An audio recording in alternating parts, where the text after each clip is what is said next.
Signe de cette révolution invisible, le voyage de la luxembourgeoise Viviane Reding, vice-présidente de la Commission européenne, il y a quelques mois à Paris. Les premiers orateurs des groupes pourront interroger nos invités.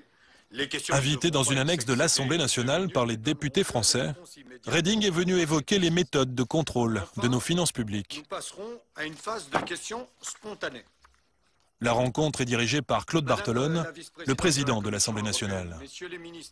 Sont présents Pierre Moscovici, ministre de l'économie, et Bernard Cazeneuve, alors en charge des affaires européennes. La parole est maintenant à Madame Viviane Reding, vice-présidente de la Commission européenne. Devant tout ce beau monde, la commissaire européenne va être très claire. Selon elle, si l'Europe veut exister et sortir de la crise, les nations doivent obéir à Bruxelles. On a perdu beaucoup de temps. On a perdu 10 ans pendant lesquels on n'agissait pas parce qu'on ne voyait pas la nécessité d'agir en commun. Et il est grand temps de refaire ce temps perdu parce qu'on a vu ce que ça nous coûtait de ne pas avoir mis en place les instruments nécessaires à pouvoir intervenir. Il faut lentement mais sûrement comprendre qu'il n'y a plus de politique intérieure nationale. Il n'y a plus que des politiques européennes qui sont partagées dans une souveraineté commune. And now I'm a freelance.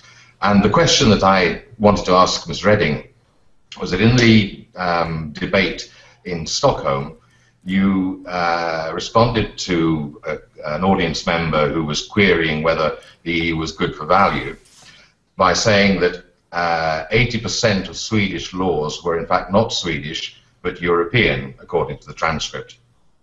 And I was wondering whether, is this true across all the EU, or do the Swedes get special treatment?